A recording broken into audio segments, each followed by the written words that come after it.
Hello everybody and welcome back to another episode of RPG Radio. My name is Winback, and on today's episode of Grimdawn, we are finishing up our Warlord build, focusing on dual wielding and very high offensive ability to fire off so many crits and crit activated abilities that everything in the immediate vicinity should be roasted, toasted, and garnished with some parsley to make sure that all the judges give you a full thumbs up for your dish. This video will be focused entirely on the ultimate difficulty, and therein gathering all of the requisite gear to make sure that your warlord can stomp, spin, and smash through seasons upon seasons of sinister bad guys. There is a grand total of 10 pieces of gear to talk about today, and 4 of those fall under a set, so we'll start with those because they do make the biggest impact on how this build can play. Now, as a quick disclaimer, this build from levels 76 to 94 in order to get access to all of this legendary gear was pretty grindy. So if you are not the type of person who is very patient for the endgame builds to come online, or maybe you just don't have an absolute passion to pay this type of warlord, you may want to find another build on this channel, of which there are plenty, but this one does require some decent dedication in order to make it shine the best way possible. However, if you are still level 75 and you are lucky enough to get this 4-piece set completed in the non-mythical version, that journey will become quite a bit easier. However, if you're like me and you just had to slog through it until level 94 to access the mythical version, then you definitely know my pain. The first item in this set is the Warborn gavel, and I think this one is the most important because it comes with a decent amount of ability modification as well as very good stats and points into skills that we do really want. So, the gavel, as you can see, is going to be dealing physical and internal trauma damage while giving you a big chunk of flat health and a percentage increase to your offensive ability. Just like a lot of the abilities, the passives in this build, this singular item is going to give you a very big percentage increase to your offensive ability. Things like Oleron's Rage and Ascension will feed into that even further. But just remember that offensive ability is very big and very important to this build, so having more of it is always going to be a top priority. We also get a big chunk of attack speed to help us use cadence more often, and we're going to get 2 points to Warcry, 2 points to cadence, and 1 to all our skills in Oathkeeper.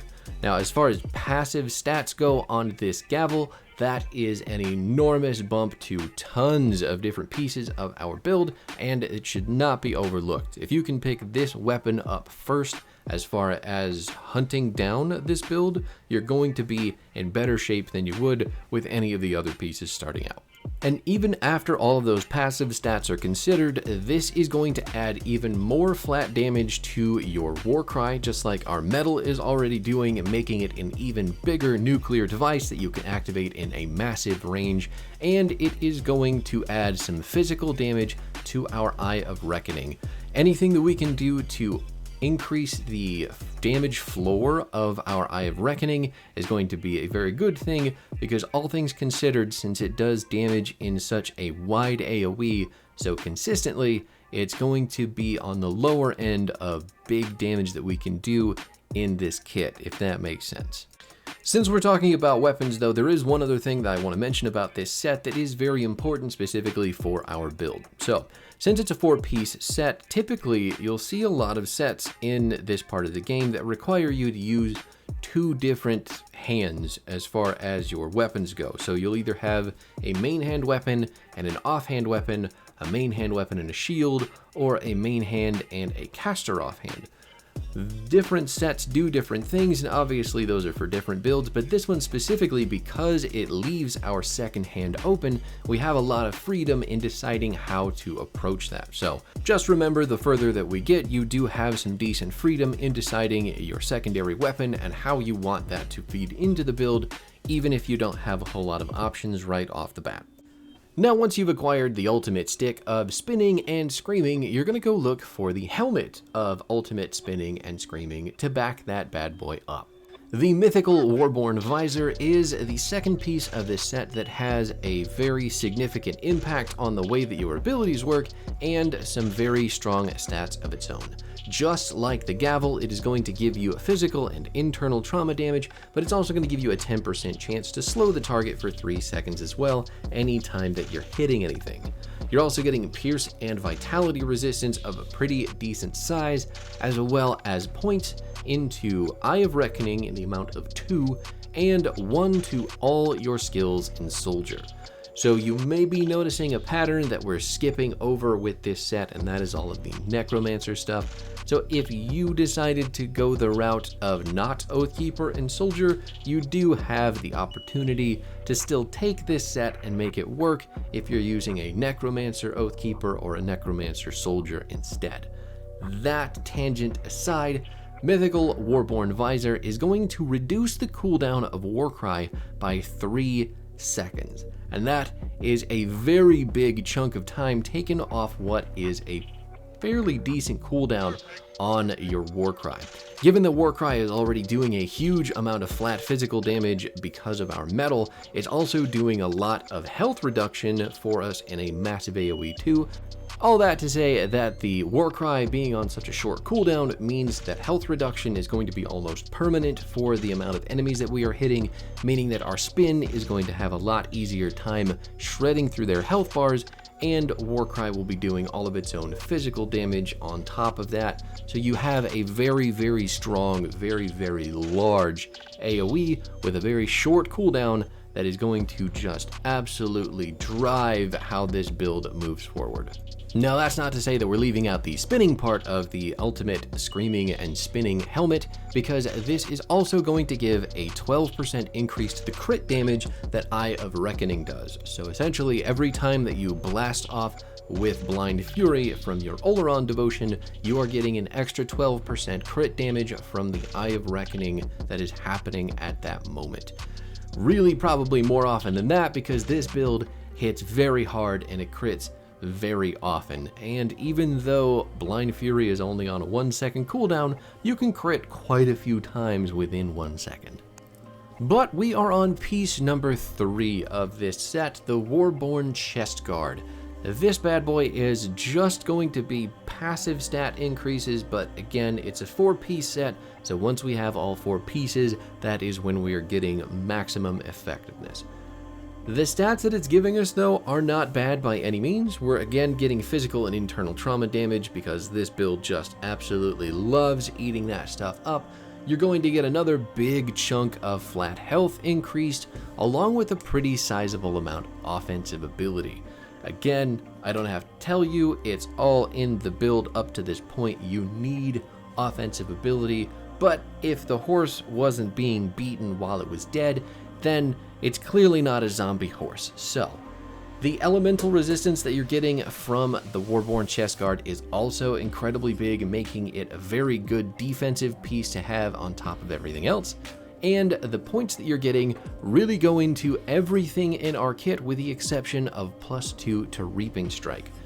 Obviously, we're not a Necromancer, so that goes out the window, but having Deadly Momentum, Break Morale, and Eye of Reckoning all getting points added in means that this is an incredibly efficient chest piece for all the other stats that it's giving us.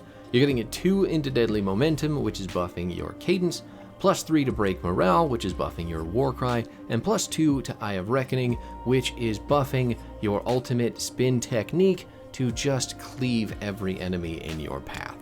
The Warborn Chest Guard is that guy in your study group who does all the work and gets absolutely 0 appreciation. But we can't have one lack of appreciation without another, because it is a 4-piece set after all, and the final piece that we're looking at are the mythical Warborn pauldrons.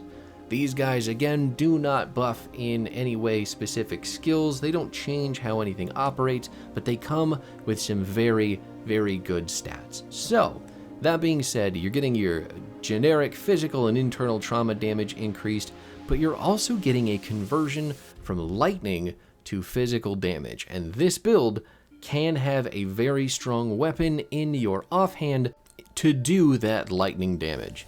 That being said, we do have a very good elemental damage type to fall back on because of the way that the soldier kit kind of allows for it, at least in a minor proportion. But after that lightning conversion, you're getting another big chunk of flat health increased and another very big chunk of offensive ability. The kicker on this one is that you're getting that very rare, very coveted physical resistance as well, and then you're just going to feed right into your Aether and bleeding resistance, with the Aether being a pretty tough one to come by when it comes to ultimate and not wasting precious augments or components on getting your Aether resistance up high enough. When it comes to abilities that this shoulder piece buffs, we're going to get another 2 to cadence, we're going to get +2 to fighting form, which also helps with cadence, and we're going to get +2 to soulfire, which are the little spinning balls that come out of our character when we do even more spinning.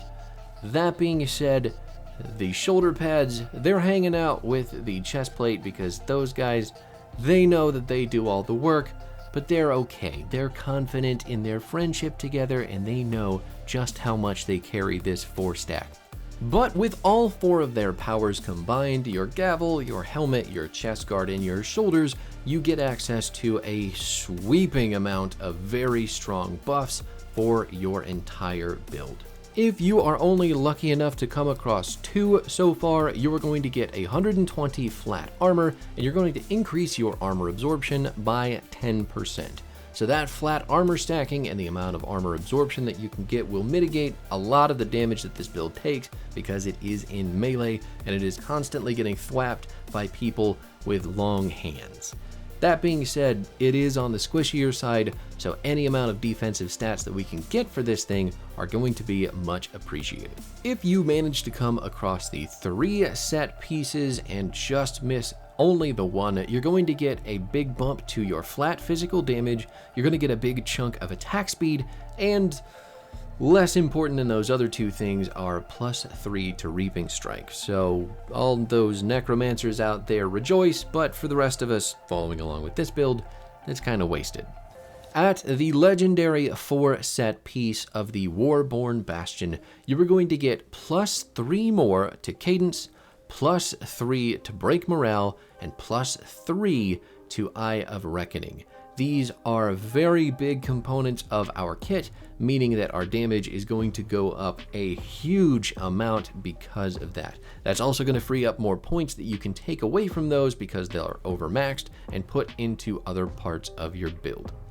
After those point increases though, you're also going to get a 10% increase in crit damage added to your Oleron's Rage, so that is going to be active all the time because Oleron's Rage is a passive that's going all the time, and you're going to get a 5% weapon damage bonus to your Eye of Reckoning. Now 5% might seem like a small number, but given that Eye of Reckoning is only doing 37% weapon damage on its own at level 25, you can see how 5% would be a pretty big jump in damage for just that ability. More importantly than that though, there is a granted skill coming from the Warborn Bastion, and it is a severely necessary skill for this build. I mentioned just a little bit earlier that this build has a problem with being a tad squishy, so Warborn has a 15% chance on attack to give you a very big amount of your health back through flat health and a % health restoration. While that 10-second duration is going, you're also going to get buffed physical and internal trauma damage with some more attack speed, but the heal is incredibly effective and it is very, very easy to activate consistently. Even though this skill has a 7-second cooldown, the 10-second duration makes it so that your damage is going to be increased basically all the time, and you have a 7-second cooldown big time heal that you will need, trust me. One of the biggest weaknesses of this build is its lack of healing and its lack of health regen, which are things that we'll be trying to fill out in the future with other pieces of gear. Right now, there are more that we have to talk about in this video, but there are a number of ring slots specifically, as well as other pieces that just need a better item in there. One piece that does not need replacing, however, is our gloves, our legendary gloves, the Cinder Touch. And I can speak from some experience in that the Cinder Touch aren't the hardest legendary in the game to find, as I do have a whole stack of these bad boys sitting in some boxes. But Cinder Touch are incredibly good for our build because they're doing lightning and fire damage, which are part of the elements that we're after. A lot of Oathkeeper abilities do fire damage built in, so having that buffed up is good, and having any elemental go into our kit is also funneling into lightning, which is good for our Eye of Reckoning. But that being said, the flat lightning damage increase is incredible, the buffs to fire, lightning, burn, and electrocute are also incredible, but more importantly than all of that stuff, we're getting a massive bump to our offensive ability. So these are funneling right back into all of those percentage increases, just like the rest of the Warborn Bastion, and they are making it much easier to crit. After that, you've got buffs to attack speed, making our cadence that much easier to use. You're getting buffs to casting speed as well, so that you can rip out that Vire's Might and your Warcry with plenty of time to go right back to spinning when you're done. After that, you're getting chaos resistance in a pretty sizable chunk, which is again another tough resistance to come by in ultimate, and you're getting the ever elusive reduction to freeze duration. Freeze and CC are very big in Ultimate, they make it very easy to kill you, so having them at least possible effectiveness is going to make your life that much easier. Now unfortunately we can't do anything with Vindictive Flame, Kalidor's Tempest, Wind Devil, but we do get +2 points into Soulfire, which is not a bad thing.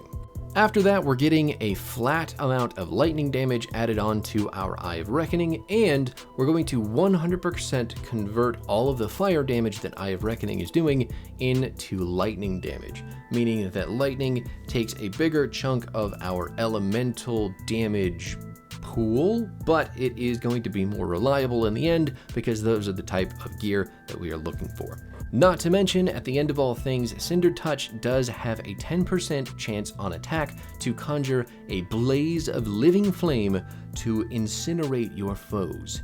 If you haven't seen them, the Cinder Winds are those big flaming tornadoes that pop out all the time, literally doing damage while we are spinning. So we've got tornadoes spinning, our character is spinning, everybody is spinning underneath the disco ball, having a fantastic time at the roller rink, and that is probably even before my time of a reference, so let me know if you actually understood what I was talking about. Now, Cinder Winds do activate off of player bonuses, or they scale off of player bonuses for damage, so they deal fire and lightning damage while they are spinning, meaning that all the elemental damage that we're trying to accrue, or fire and lightning damage specifically that we get, is going to help buff up the damage that our Cinder Winds do. Not only that, but they look cool as hell, and I think these gloves are a natural fit for the build that we are going for. Now the next item is going to be our amulet, and this is really a always a bridesmaid, never a bride type of amulet. I've used the Peerless Eye of Beronath in countless builds before because it has just incredible stats, but there's always something better that comes along to fill a specific niche in a different build much better. That said, this amulet is perfect for this build in the number of things that it is doing and accomplishing for us. As far as passive stats go, we're getting a very big bump to our crit damage right off the top. You're getting a big chunk of flat health, just like the Warborn set was giving us, to making sure that our health pool is at least healthy enough to deal with a lot of enemies in Ultimate.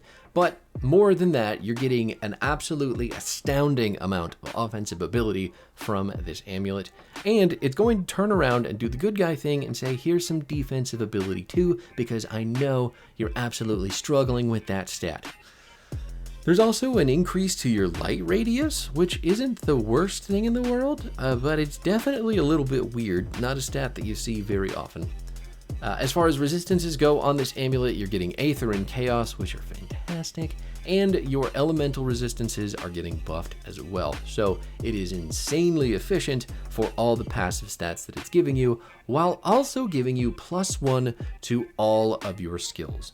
Literally everything that you have chosen will get a +1 to it on both your soldier and your Oathkeeper tree, and this eyeball is winking at you, letting you know just how efficient it is and that there's something still to talk about. So the Peerless Eye of Beronath comes with a granted skill called Gaze of Beronath. This is a button that you'll have to activate, but it does hit in an AoE, and it's on a pretty decent cooldown at 6 seconds. It lasts for 12 seconds, so when it hits enemies, it is going to reduce their offensive ability with a 20% chance to petrify them for a full second. Petrification, obviously, basically a stun, and you can hit in an AoE, so you got a pretty decent chance to activate that. But the fact that it's reducing offensive ability on enemies that you are diving directly into means that those enemies for a full 12 seconds will have that much more difficulty actually hitting you, and better than that, critting you. So this is going to help you reduce a lot of damage that you'll take just by giving them the old wink, dive in, spin, and then watch them explode. The Peerless Eye of Beronath is finally getting the marriage that it's always deserved in this two-handed Warlord spin build. But now that the reception's over, we can take a look at the boots that are holding everybody up for this kit, the Runeguard greaves. The Runeguard greaves are another legendary that feel fairly common, one that should be pretty easy to farm up just by playing through Ultimate, but they are incredibly good and very defense oriented for a kit that has a lot of trouble when it comes to defense. Now they're giving you a very big bump to your flat health bar, again making sure that we're building up from the bottom.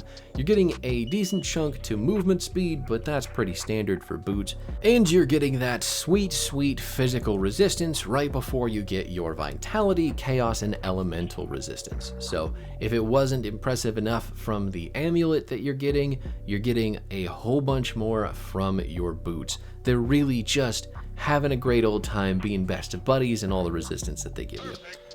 On top of that, the points that they are providing are going to be +2 to your field command, meaning that you're getting even more offensive ability from that passive, and you are getting +2 to your presence of virtue, which is a flat bump to your offensive ability as well.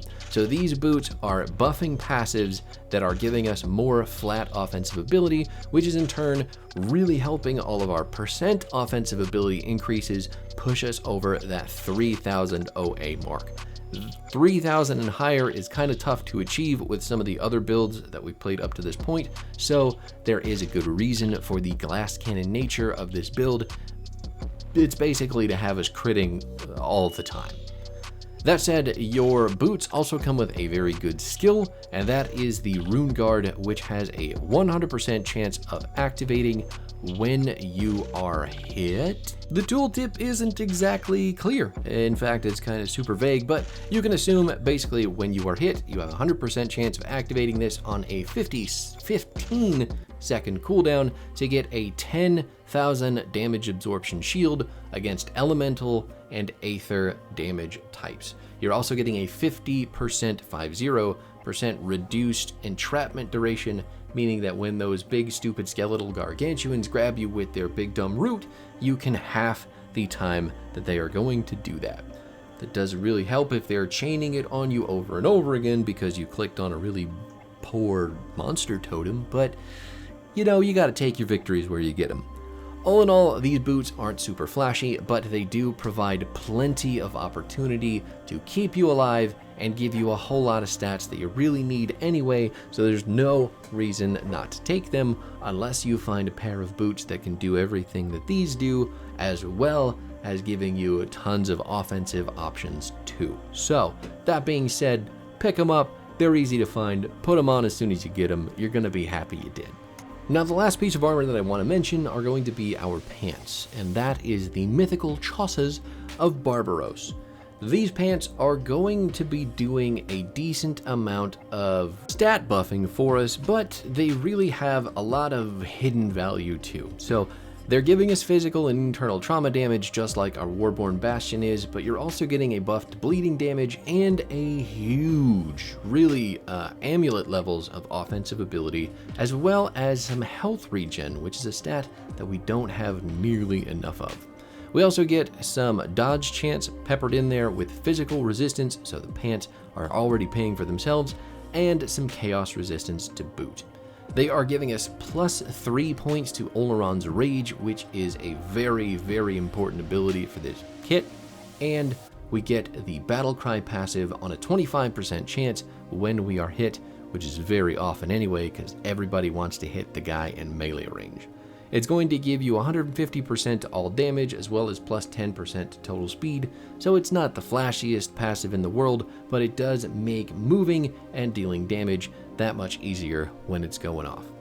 Now, all that being said, I did leave open the offhand slot in this build for whatever you will like to use, but myself specifically was using the Mythical Crystallum because it does a decent chunk of lightning damage and has some buffs to Ascension that I wanted to make work. That being said, you can also use the Scion of Crimson Wake, which is an axe that has some very good lifesteal on it, very, very strong option for staying alive, or you can experiment, find more items that you want to use in that offhand slot that affect the build in different ways. I don't think there is any one thing that is perfect for it, at least so far as I've found yet, but I do have a lot more looking to do still, so the Crystallum and the Scion of Crimson Wake are very easy to fall back on, and they fill in a lot of gaps for this build. But that being said, that is everything that we have for the ultimate Warlord spin build, and it is just in time to save me the embarrassment of being absolutely wrecked by Gargable in the Ancient Grove, because that boss is an absolute monster and hits much too hard and much too often in Phase 2. So this is a glass cannon build, remember it. Gargable is a very difficult boss to deal with, and if you made it this far in the video and you know what I'm talking about, feel free to roast me in the comments, because it was just frustrating and awful, and it always is, and I don't know why I came into the Ancient Grove for this video, but everything leading up to this point I felt like was pretty fun. So that being said, that is it for me, everybody. We'll be back next week with a new build and something else new, I think. But thanks for hanging out. Peace out.